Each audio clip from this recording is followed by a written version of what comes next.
she called me into her office and told me that I was to put the 14 turtles into the freezer to kill them. Chandra Chase worked for Bay Area Petco stores for 7 years. She says the final straw was when her manager at the Redwood City store insisted she kill sick animals by freezing them to death instead of treating them.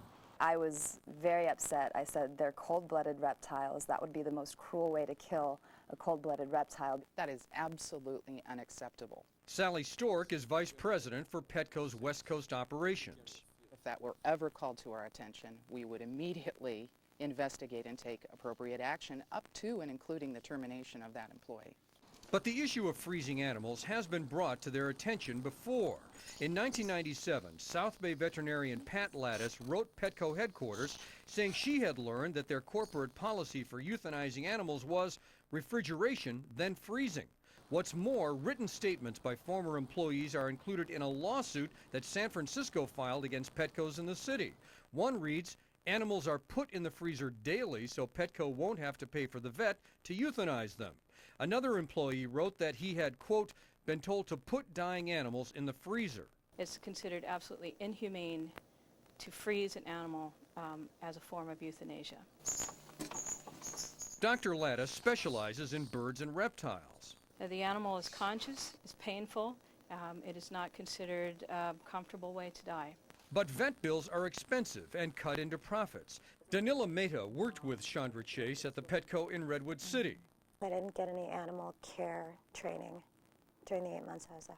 There would be nothing about how to identify a sick animal or even then how to go about, taking care of a sick animal. Mehta left Petco in 1998, Chase in 2000.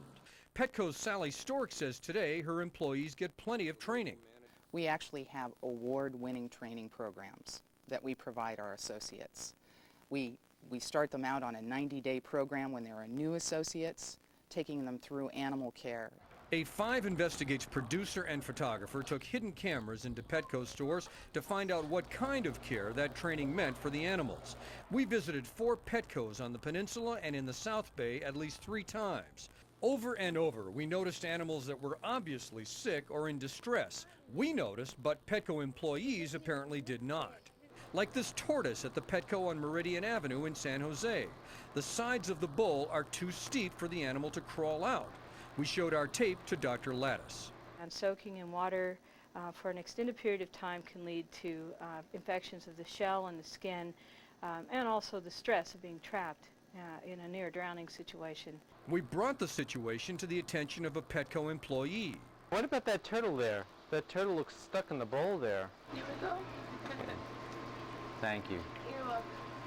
But a few days later, the bull was still there, and a tortoise was once again struggling to get out. We also saw fish deprived of oxygen because no air was being pumped into the tanks. At this Petco in Sunnyvale, an employee tells us the store is on its best behavior because of the San Francisco lawsuit. We try to take real good care of everybody, especially with the spotlight being as it is. He spent a lot of time talking to us about this sun conure. Yeah, when he opens his wings, it's gorgeous. I bet. Those beautiful oranges. But he never notices that the bird has no water. This frog at the Petco in the El Paseo de Saratoga shopping center in San Jose was obviously in distress. We asked a Petco employee about it. Yeah, he's croaked. His eyes are open. His eyes are open. He's moving. He's sick? Yeah, he's real sick. I gotta find something. I don't know what to do with him. Okay, I thought he was dead. Hang on. Sorry, dude. Put you back. Let me get some water for you. Our reptile person didn't show up today, so none of the animals got done. That apparently means that none of the cages were cleaned and none of the animals were fed or watered. Some nice mud for you guys. And play in that water. I don't know what to do with these guys. After she leaves, watch what happens. The frog flops back onto its back and is left on its own. We showed our video to a Petco team, including their veterinary consultant, Judy St. Ledger.